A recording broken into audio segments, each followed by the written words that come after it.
Hello, it's June 12, 2021. Welcome to News Night right here on Metro Television. My name is Nana Yawachi. We're bringing you more stories in this bulletin, and we wish to inform you that we are streaming live on our Facebook channels, Facebook and YouTube, Metro Television Ghana. We're also live on DSTV channel 217. My name is Nana Yawachi. Coming up in the bulletin.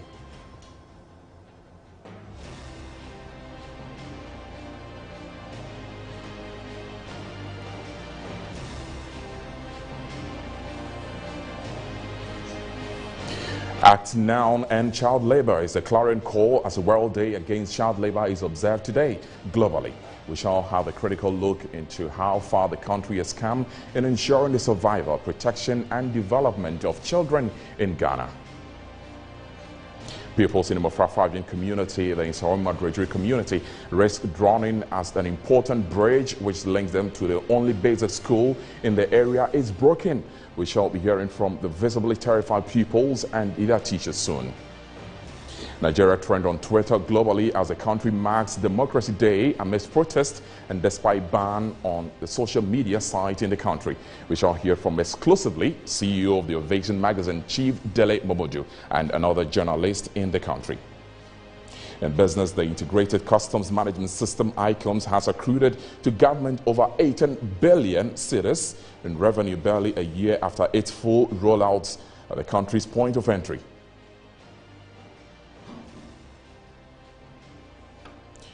On an international front, at least 13 people injured and 2 in critical condition in a shooting incident downtown in Austin, Texas, in the USA on Saturday morning, officials said.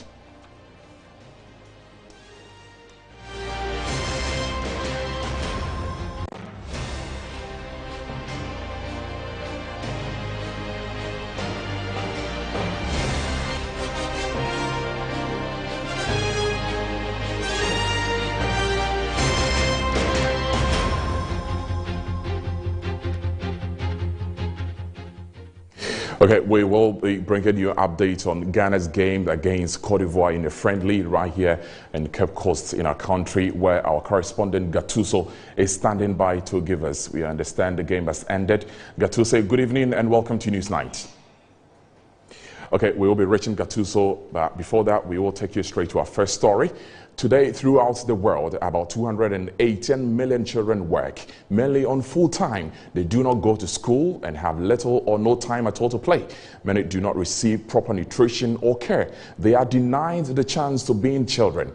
Many of them have had and then they are exposed to worst form of child labor, such as work hazardous environment, slavery and other forms of forced labor, as well involvement in the armed conflict area.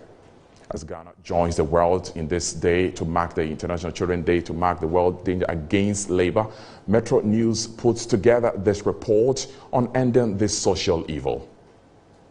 This year's World Day Against Child Labor is themed Act Now, End Child Labor, with quest to end the social evil. As nations across the globe observe the day on June 12, a report published by the International Labour Organization of the UN indicates the number of children in child labor has risen to 160 million worldwide, representing an increase of 8.4 million children in the last 4 years, attributing the rise to the pandemic. The report found that the number of children between the ages of 5 and 17 exposed to hazardous work has risen by 6.5 million to 79 million since 2016.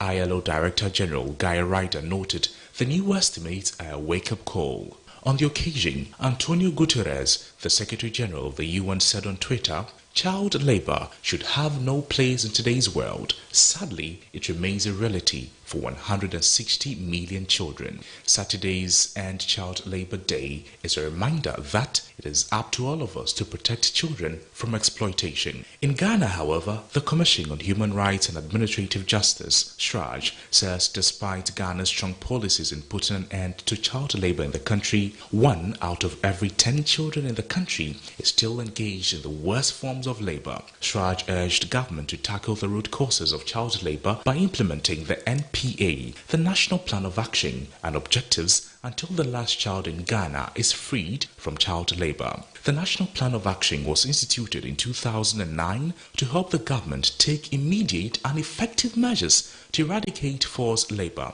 and modern slavery and human trafficking and secure the prohibition of the worst forms of child labor, etc., as stipulated under Sustainable Development Goal 8, focusing on the mining, fishing and cocoa sectors. Child Rights International is an NGO committed to the promotion and protection of the rights of children. Executive Director of the organization, Bright Appear, notes, much has been done, yet much still remains to be accomplished.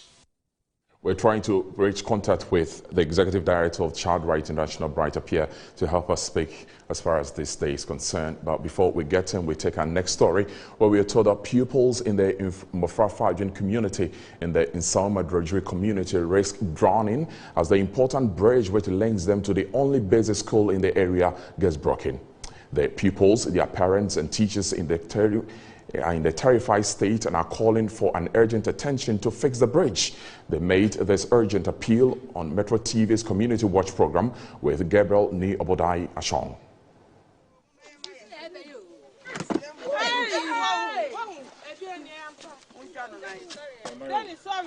The absence of a bridge in the Mofra Fadwin community in the Nsawam Adrodri municipality of the Eastern region has been a major challenge to residents for years.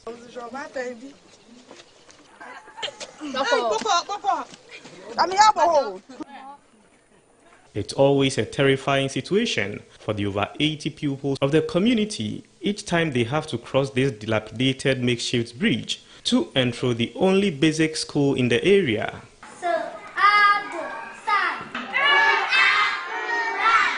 I feel so scared. You feel scared? Yes, because last time me and my sister was crossing the bridge and my sister fell into the water, so I feel so sad. I want them to come and correct the bridge for us because the bridge is so terrible. We have one school in the community, the only school in the community, and because the bridge is broken, children are not able to go to school. There's a population of about 80, 90 students in the school, children in the school, but when it rains, only about 20 or 10 show up, which is very disturbing. Mothers are scared, children are scared to cross this bridge, and we are in the raining season. So the situation will be getting worse, and we are very, very concerned. We are very, very worried. We had to pause the interviews at this moment because it was just about raining.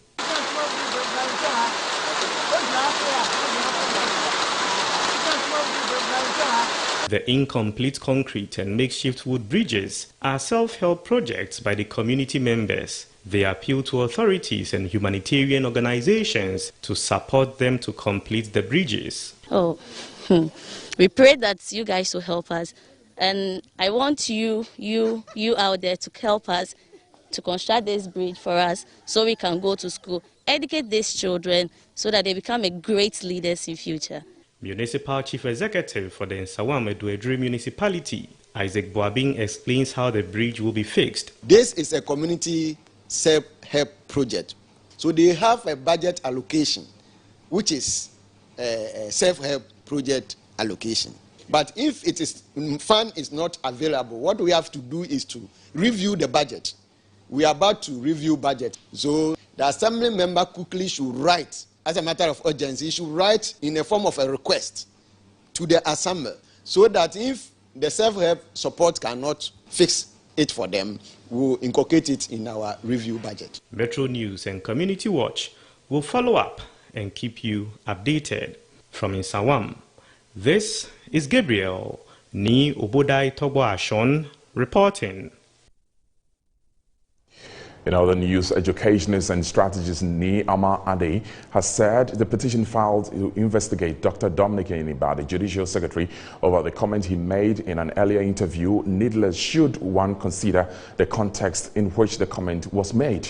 Speaking on Metro TV's Inside Pages with our host Francisca Kakraforsin, who is the deputy editor, they indicated that the legislator, who doubles as the lawyer, spoke as an academic and not a legal practitioner. Hence, the right to explore a topic as such during his his engagement with the Center for Democratic Development, CDD.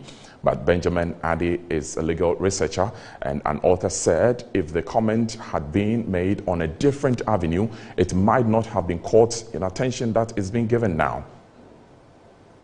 Discussion and the array of issues requires that, it brings in different angles. And for me, as I analyze it, I see Dr. Aini, 1, as an academic, 2, as a lawyer, 3, as a politician, and then 4, as a lawmaker. So if you take Dr. Aini as an academic, then you want to say that he wants to explore the issues as they happen. 1, in the academic lenses, because of what CDD constitutes, the forum constitutes. That's the context. And then the content based on what he says, academics have the right to analysis. Okay, so we say you want to explore, the issue on the table opens vistas for exploration. Assuming Dr. Aini was not a lawyer or was not a politician, and let me say politician. Assuming he was not a politician, would anybody have dragged what an academic have said in analyzing national issues? Let us not forget that we have lawyers and law students, you have law researchers, etc., who are looking forward to learn from some of these things, okay? And thinking through this and reflecting on it, it's even leading me to want to write a book on legal apologetics in Ghana, because then every now and then somebody will offend something and will have to be apologetic about it. It's a matter of opinion. It's a matter of opinion, and for him, that is what he understands the case to be. And he was involved in the matter, and as Senior has also said, he's wearing multiple hats here. So outside, if you are not involved and you are doing it, then definitely as an officer of the court, you have to behave in a certain way that you will protect the image of the judiciary. Okay, so if you do anything, okay, that will bring administration of justice into disrepute, that will make you unprofessional, or your conduct, to say that your conduct is unbecoming of a lawyer. I'm just feeling that is what has prompted it. If this one was probably said in isolation, it might not have attracted the attention. You're still watching News Night on Metro Television. We're taking a short break. We'll be back with more news.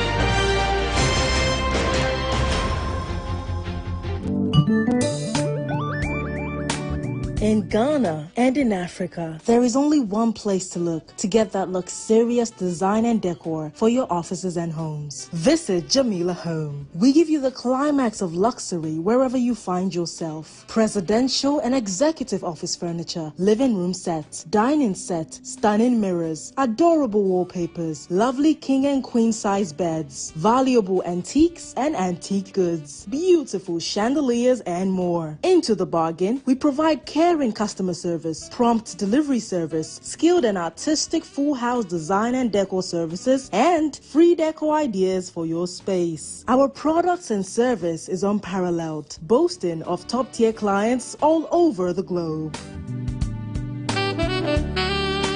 Jamila Home, home of first-class quality furniture, beautiful chandeliers, and antiques.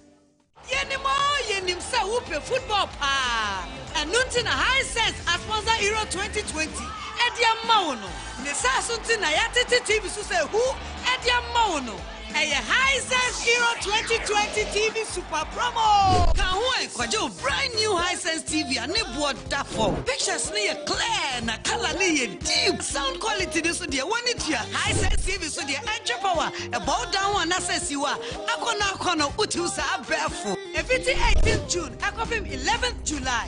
A Hisense Euro 2020 TV super promo. And my review Hisense and Kwan and my 5 years warranty. A Hisense Euro 2020 TV super promo. I cost you a Hisense showrooms. I work Ghana for Nanina. What you dear Nansenya? Hisense. Every everyday prices for everyday people. Hisense, official sponsor at the Euro 2020.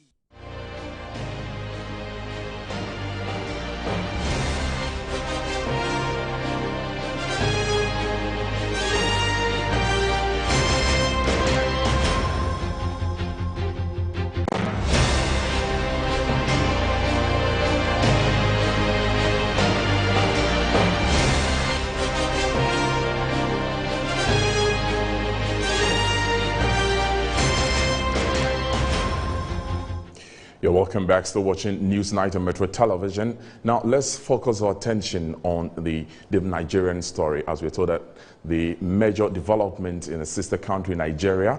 June 12 is observed annually in Nigeria as Democracy Day since the year 2000. It is a national public holiday which marks the day the military handed over power to an elected civilian government in 1999, marking the beginning of the long continuous civilian rule since Nigeria's independence from colonial rule in 1960. There is more about it today in the following report with you right now. So June 6, 2018, the Democracy Day was held on May 29. June 12, which is now the commemorative day, was formerly known as Abiola Day. It was a day late politician and business mogul MKO Abiola was adjudged winner of Nigeria's 1993 presidential election, but was annulled by the military head of state, General Ibrahim Badamasi Babangida. The change of day from May 29 to June 12 by President Muhammadu Buhari was to honor Abiola. Marking the day on Saturday, 12th June, several Nigerians hit the street to protest across various cities of the country. They carried banners and placards saying Buhari must go, calling for reforms of what they criticize as bad governance and insecurity by the government of President Muhammadu Buhari. Police fired tear gas to disperse the protesters in Lagos and the capital Abuja, with report of arrest and injuries.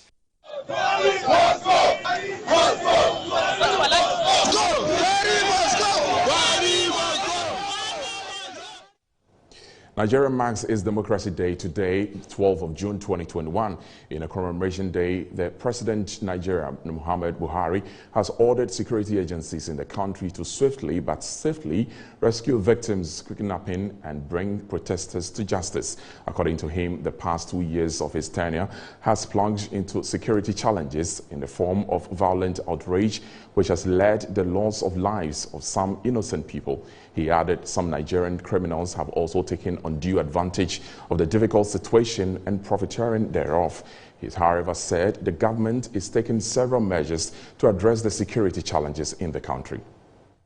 In the last 2 years, we have witnessed and overcome a good number of testy challenges that would have destroyed other nations, especially relating to our collective security.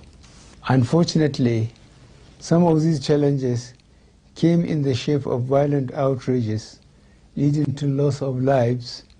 I extend the same condolence to the families and friends of our countrymen, women and children who are unfortunate victims of such senseless arsons, kidnappings, and murders.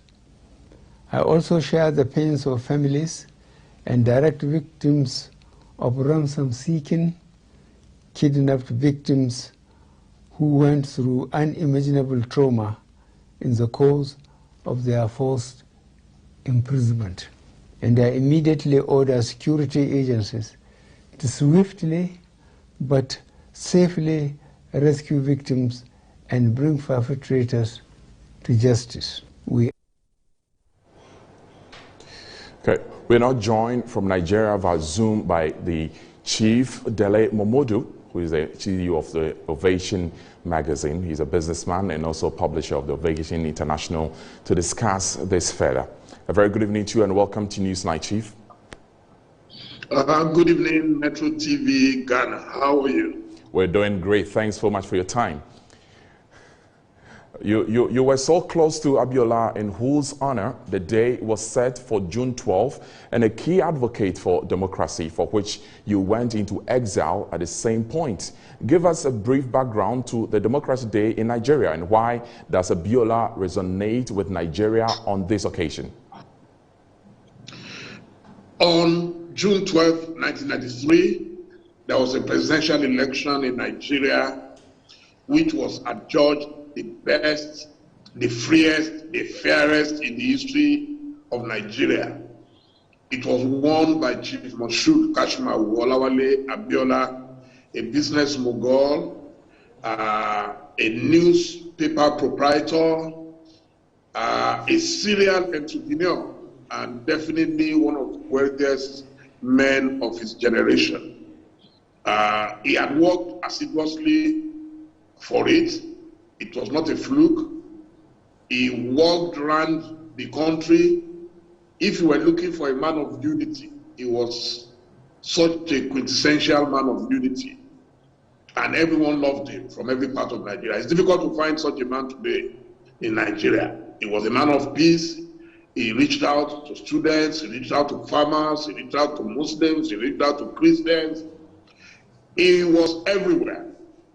So we were not surprised that he won the election. But unfortunately, we don't know what happened.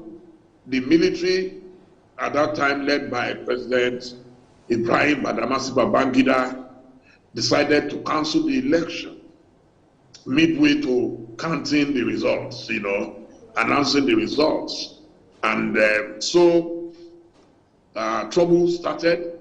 I was involved in it. I was arrested between July and August 1993. Chief Abiola himself was arrested the following year in 1994, and he will spend 4 years in incarceration, mostly in solitary confinement, and he died eventually on July 7, 1998, exactly 1 month after the death of the military ruler, General Sani Abacha. Okay, Chief. Since then, we have known no peace, but mercifully, the government of President Muhammadu Buhari, ironically, was the one who declared June 12th Democracy Day. But some of us believe that for us to enjoy the democracy, we must have some measure of freedom, which at the moment is still very curtailed. Okay, whilst you seek for better ways to, live in a freedom, this year's celebration is being marked amidst, challenges to Nigeria's national security. Social unrest and then Twitter ban by President Buhari has heightened on this day. What, will be your words in describing the whole, what somebody say, in his own words, a senseless arson, kidnapping, murders, which threatens Nigeria's corporate existence? And he is addressing the nation. What does this say about the current state of Nigeria's democracy and your own assessment on how the government has handled the country's challenges? There is no doubt that we have very, very serious security challenges, but those serious security challenges have been made worse by the fact that the government has refused to do certain things, put certain things in place. What is lacking in Nigeria today is unity. And where there is no unity, of course, there will be plenty of crises. A lot of our young ones are unemployed. The government itself is being accused of nepotism, a situation where some Nigerians feel like second-class and third-class citizens in their own country. It's unacceptable. And so this has been the problem. And I've always advised the president and the government of Muhammadu Buhari that what they need to do is to unite the nation, make everybody feel welcome in their country. You will see that a lot of these problems will go down immediately. But a situation where a government remains very stubborn, very obstinate about doing the right things, putting the right people in the right positions, there will always be crisis. So this year, people are frustrated. To further compound it, our president was offended, in quotes, by Twitter. As you know, Twitter is a tool of business for many of us, for many young people who government could not find jobs for.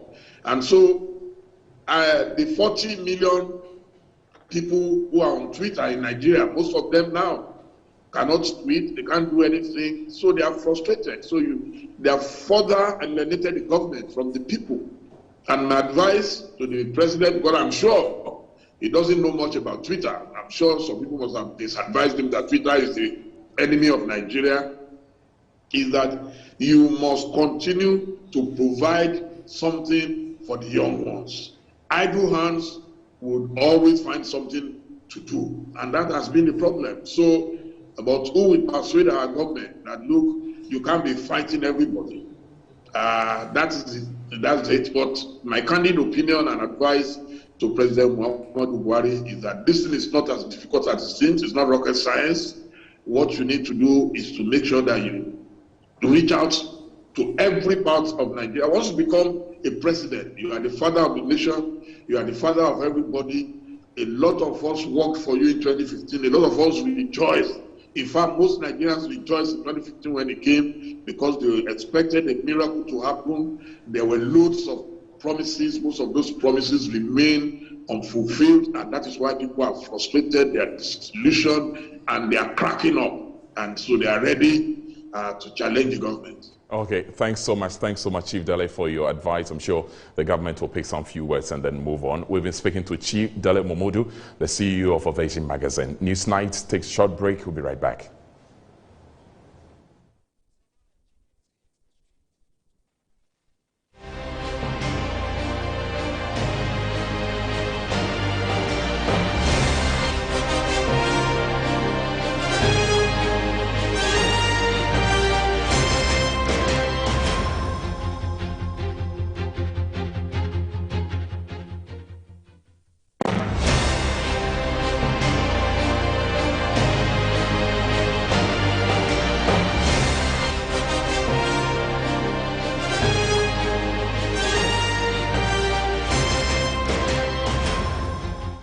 Okay, we still stay some further with the Nigerian story, and we are joined by Zoom by the Executive Director for the Paradigm Shift Initiative, Kpenga Sezan. Thanks so much for your time, Mr. Kpenga. Thank you, and it's Paradigm Initiative. I keep hearing Paradigm Shift. It's Paradigm Initiative. I understand everybody thinks of a shift. Okay. I mean, you're celebrating this day, Democracy Day in Nigeria, and at the time, the presidency, through his actions, has blocked Twitter on Nigeria. Yet, the world over, you are trending. How is this possible? Well, I think the people that advise the president are, comedians, because you can't block Twitter. For citizens who can circumvent. I heard Mr. Chief Momodu say earlier that people are not tweeting. Actually, it's the government that is not tweeting. Citizens are tweeting. I am tweeting. People are tweeting using VPNs. One of the comedians that works with the president, the Attorney General, and I deliberately called him a comedian, by the way, because he's doing saying very funny things. Said that if you use VPN, you'll be arrested, but he's then turned around to say that, we should ignore what he said earlier. So citizens are tweeting. We tweeted from the protests today. We tweeted before the protests today, and we will keep tweeting. And by the way, there are legal challenges that have been instituted to make the government acknowledge the fact that what they did was illegal. There is no law in Nigeria that says that citizens cannot use any platform of choice to express themselves as long as they are not committing any crime. So it is actually government that is mute. They've gone to a different platform now that sounds like Kukuruku or something like that. So we miss them on Twitter, by the way, but it's okay. We are still tweeting when they are, when they are tired of their own censoring themselves. They will return to join us. Like you put it, I mean, the president himself might not be tweeting, but then people around his government might be tweeting. Once the country is still trending on this platform, why do you think the government is not changing its stance? Well, one of the reasons why we decided to protest today, I mean, as a person, the reason why I went out today is because Nigeria is supposed to be a democracy. I know Nigeria definitely is a democracy, and today is Democracy Day. But recent actions by the government are very anti-democratic, and that's why we're doing what we're doing, speaking up so that the journey of democracy can continue and it doesn't get affected. One of the reasons, by the way, why Nigerian interests were trending all over the world is because people were using VPNs and choosing different locations. So the irony of this alleged ban is that Nigerians now know how to trend any topic of political, socioeconomic, or any other interest anywhere in the world. I mean, tomorrow we can choose to trend Buhari listen to us in Ghana. The day after, we can choose to trend it in Kenya using VPNs, because with VPNs you can choose the location of your choice. And I think that maybe the government will not realize that they made a mistake doing what they did in the first place. I believe it's been an important day for you as Nigerian and for all citizens in the country. The day was characterized by, protests and then the firing of tear gas. How has it ended at this time? Well, the day is still on. The day still has 3.5 hours, but I'm sure it's ending on two different notes. On the first is sad. It's sad that Mr. Buhari was enough of a hypocrite to go on national TV to announce today that today is Democracy Day, he supports democracy and all that. I think that's very hypocritical of him, and I hope that the people around him are able to give him feedback. I doubt they will, by the way. Most of them are too scared of losing their jobs or their sycophants. But the second half of it is the good news, that citizens, in spite of the government, of the APC government's silly act and undemocratic practices, citizens are still celebrating democracy, and we're glad that Nigeria is now a democracy, so we can stand and fight for it, so that even they, when they do leave government, because Buhari will leave in 2023, either he likes it or not, and those around him, well, maybe they won't be able to come back, they will then enjoy the democracy that we are fighting for today. Okay, how can this day emerge from this security and then social hurdle to become, the democratic country, which of course the president himself is a democratically elected president? Well, one of the things about democracy is that it offers a platform for the contest of ideas. Unfortunately, there is a level playing field for contest of ideas right now because, as you know, the government, immediately announced suspension of Twitter without legal backing, which means it was illegal.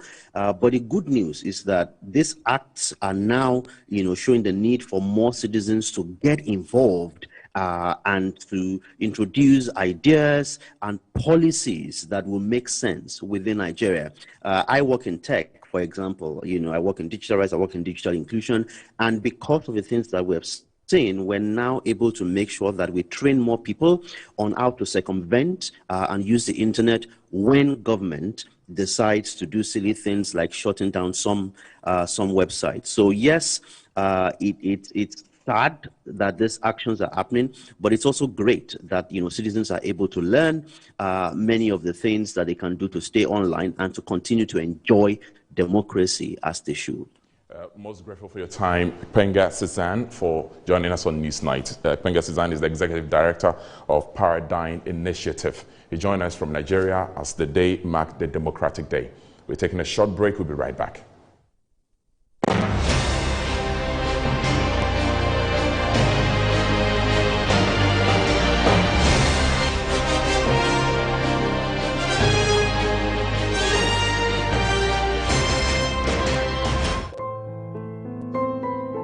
As a mother and wife, my priority is making sure my family is protected at all times. That is why I never forget to give my angel a Flora disposable handkerchief to keep germs and sweat at bay.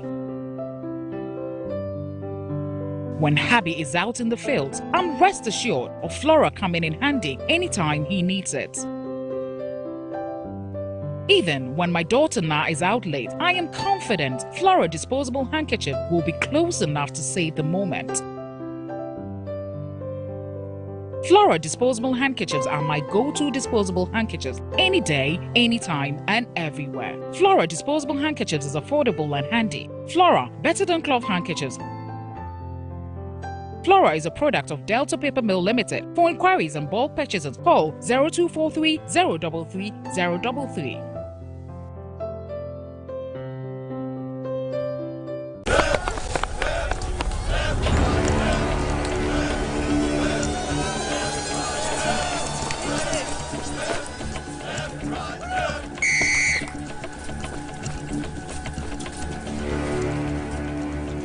We are one man short. Should we invite him? Yeah. It be old cargo. Can I join you guys? Yeah. Always drink fresh, natural X mineral water.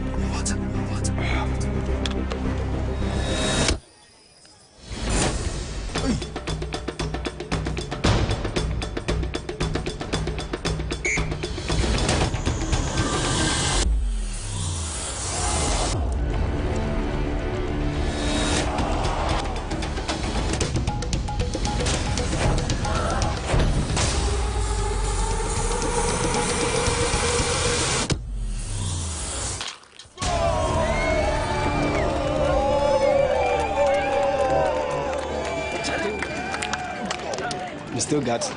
Always keep hydrated naturally. That's my secret. Manufactured with the primary aim of preserving nature's finest minerals necessary for a healthy mind and body. X Natural Mineral Water. Simply natural.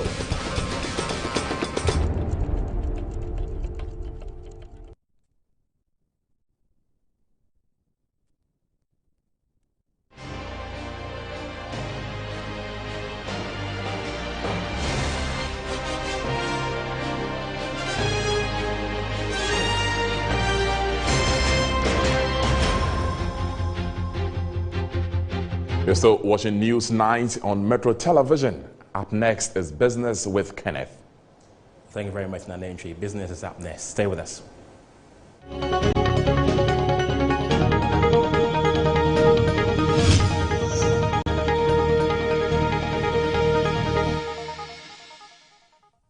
Our first business story. In view of the ongoing nationwide tree planting exercise in Ghana, we take a look at some of the activities that contribute to the depletion of the country's forest reserves. One of such is the cutting of some specific trees for the production of pestles used traditionally for pounding fufu. Metro News got closer to the producers of pestles.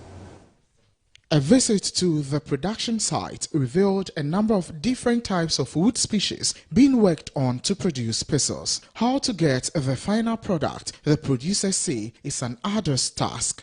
Nana Akoto, a pestle craftsman, says tree species including Yoi, Esa and Danta, which are usually brought from Seshi in the western north region, are used in the production. The price of pestles ranges from 10 Ghana cedis to 25 cedis for an average size, while the large sizes, which are usually used by chobas and eateries, are sold between 100 Ghana cedis to 150 Ghana cedis. Speaking to Metro News, pestle producers lament that the introduction of the fufu pounding machines has negatively affected their businesses.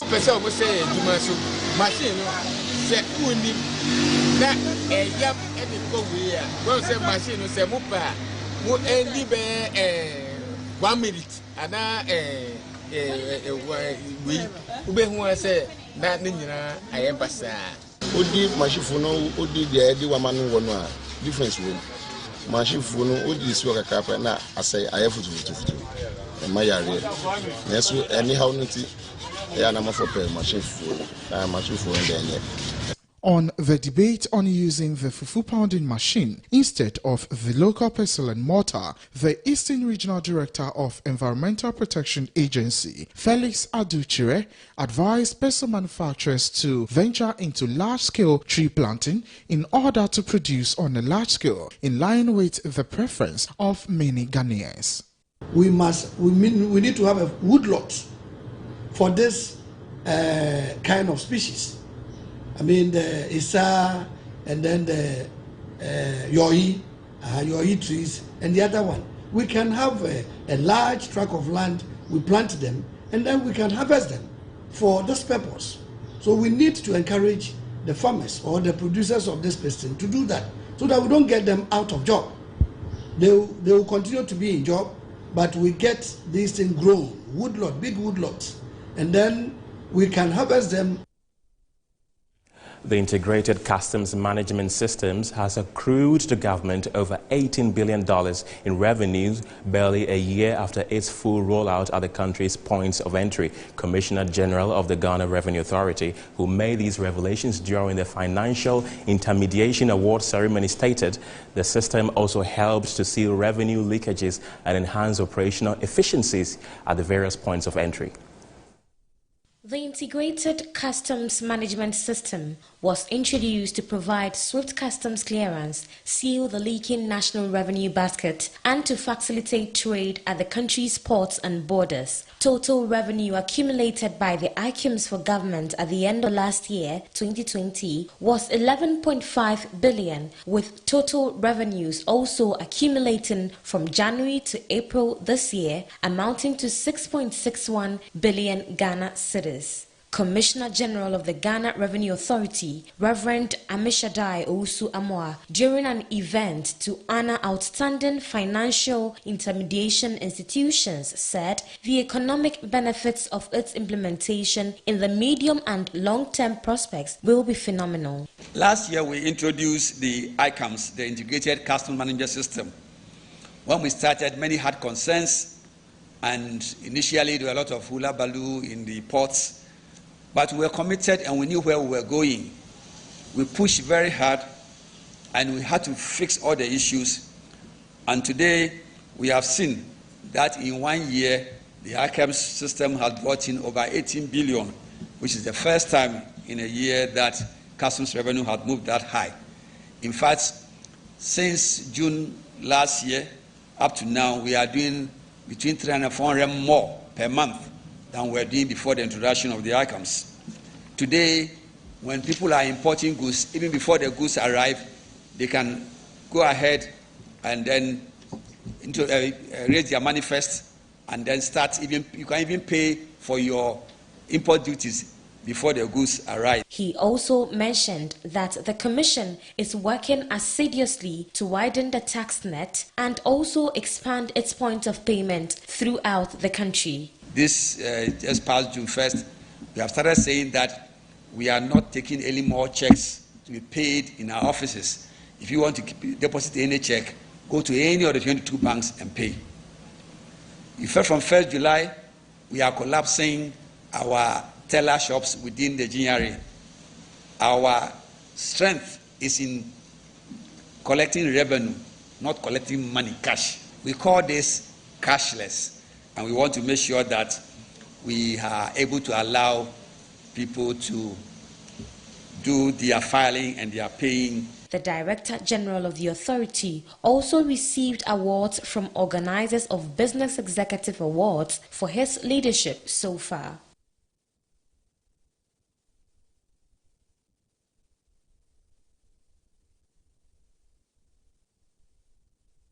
And that's it for business. I'm Kenneth Jesse. Nana is standing by for the rest of the news. All right, thank you very much, Kenneth. Time now to get you posted on what's trending in the world of sports right after this.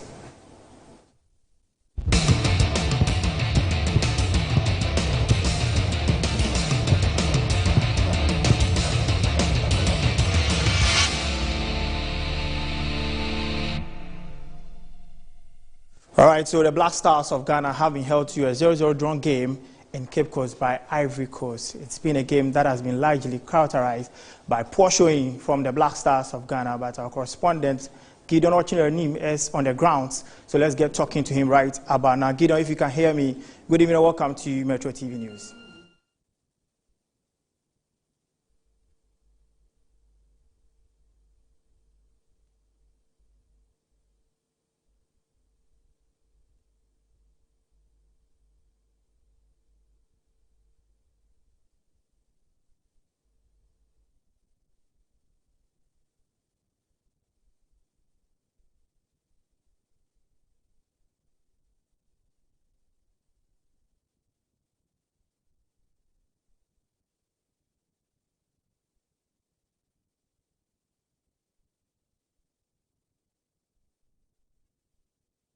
All right, so I do apologize for the sound over there, but let's move on to the Black Meteors of Ghana. Earlier on today, they suffered a 3-1 defeat at the hands of South Korea at the Juju World Cup Stadium.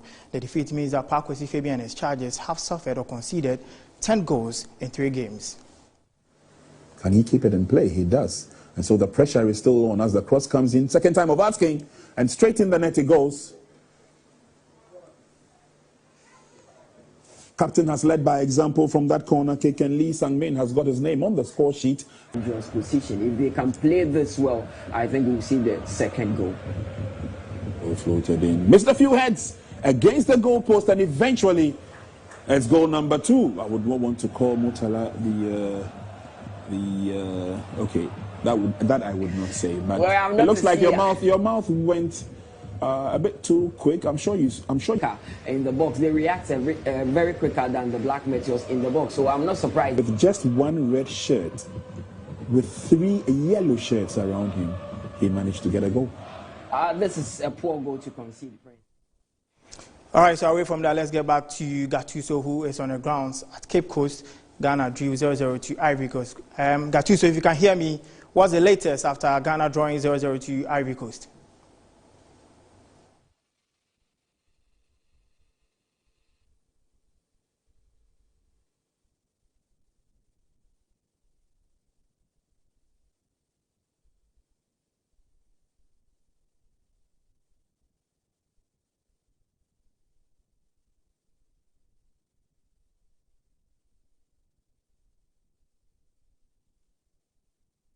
All right, so we're still sorry for that sound.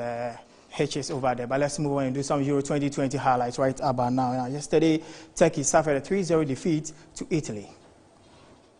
In the finals. All right, so away from football, let's do some tennis news right about now, where Barbora Krejcikova sealed her rapid rise in the singles game by claiming her first Open finals. The 25-year-old won 6-1, 2-6, 6-4 against Russian 31st seeded Anastasia Pavlyuchenkova.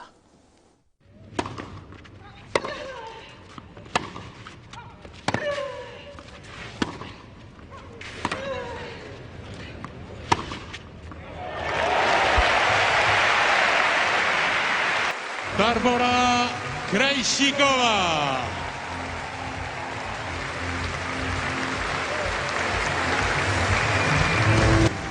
Congratulations to Barbora for winning her first Grand Slam title over there, but she has been talking to the media after winning. All right, so that's it for sports. I am Nana Opoku. Nana Entry is standing by with the rest of the news for you. Thanks very much, Nana, for the update in sports. We're going for a short break and we're back with entertainment. We will not take the break. Let's go straight to my colleague in the studio for update and entertainment news. Well, it's time for entertainment here on News Night, and I've got lots of stories for you. We'll be back after this.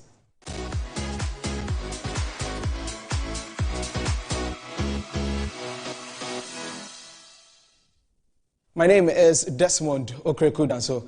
Now, all is set for the VGMA Experience concert happening this evening, and the event will be a virtual one because of the restrictions of the coronavirus pandemic, and there will be performances from nominees of the 22nd edition of the VGMA, talking about Kelvin Boy, Kwame Eugene, Adina Kwesi Arthur, Celestine Donko, and several others will perform as we get ready for the main event. And this year's VGMA event will take place from Friday, 25th June 2021, with the awards night and happening actually on Saturday, June 26th.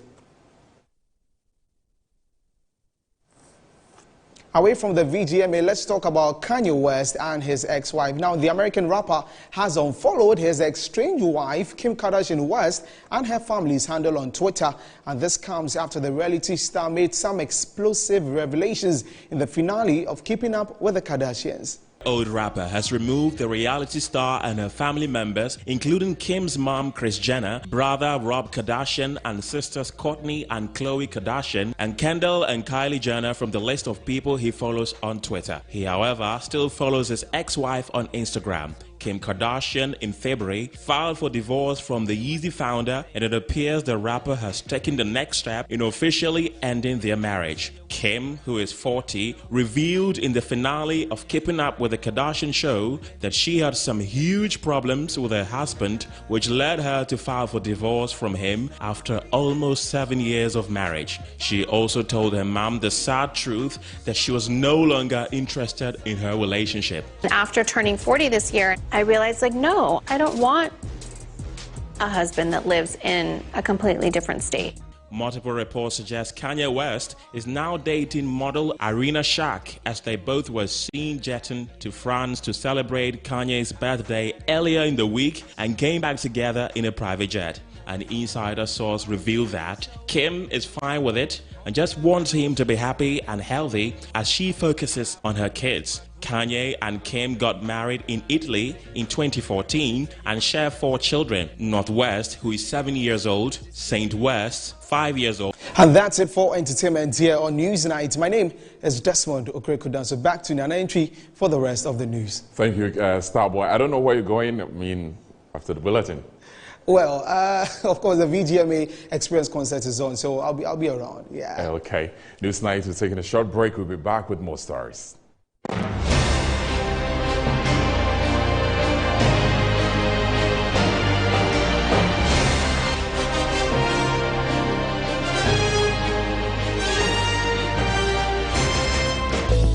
Need a little help? Nobody does it better. At UCS Facility Management, we give you the best in janitorial services, which include high-rise window cleaning, office cleaning, post-construction cleaning, facade washing, deep cleaning, carpet cleaning, swimming pool cleaning, and event janitorial services. Locate us at Jowolu, JA Plant Pool premises, or call us on 0501-666-322 or 0203-299-212 or 0203-299-234. UCS, your property is under our care.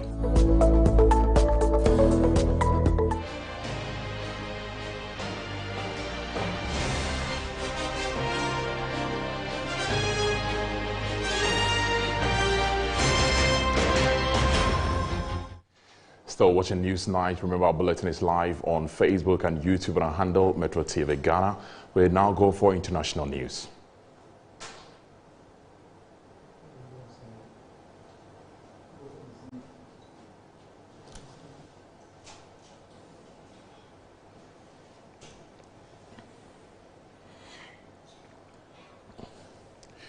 At least 13 people were injured early Saturday morning in a shooting incident in downtown Houston, Texas.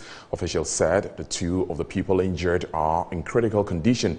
Houston Interim Chief Police Joseph Curtis said at a news briefing 6 people were taken to the hospital by the Houston Police Department, and the Austin Traverse County EMS brought in 4 others to the medical treatment. Cachon said 3 other victims reported themselves to the hospital.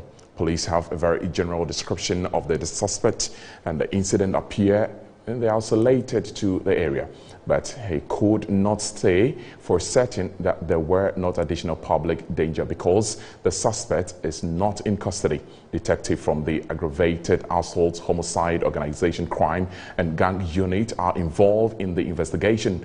Police said investigators have not ruled out the gang involvement, but they say the motive and the circumstances that led to the shooting are not clear at this time.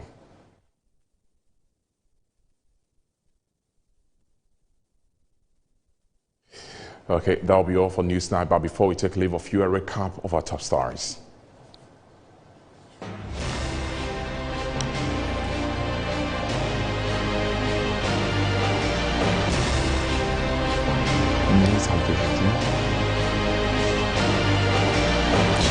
Okay, action now. Child labor is the clarion call as the World Day Against Child Labor is observed globally.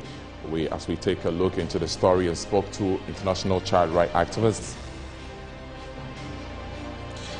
Pupils in the Mafrafa Junior community and in Saom Adrojiri community risk drowning as an important bridge which links them to the only basic school in the area is broken. As we spoke to visible terrified pupils who are seeking for help. Nigeria trend on Twitter globally as the country marks Democracy Day amidst protests and despite ban on the social media site in the country. As we spoke to exclusively CEO of the Ovation magazine, Chief Dele Momodu, and a leading journalist from the country. In business, the Integrated Custom Management System, ICUMS, has accrued to government over 18 billion cedis in revenue barely a year after its full rollout in the country's point of entry.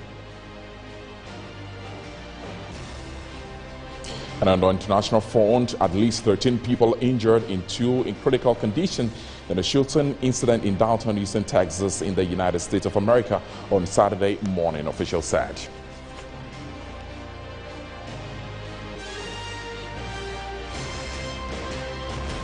I want to thank you very much for your time on behalf of the entire production crew headed by our acting news editor, Francisca Kakaforsen. We want to wish you good night. My name is Nana Yoenchi.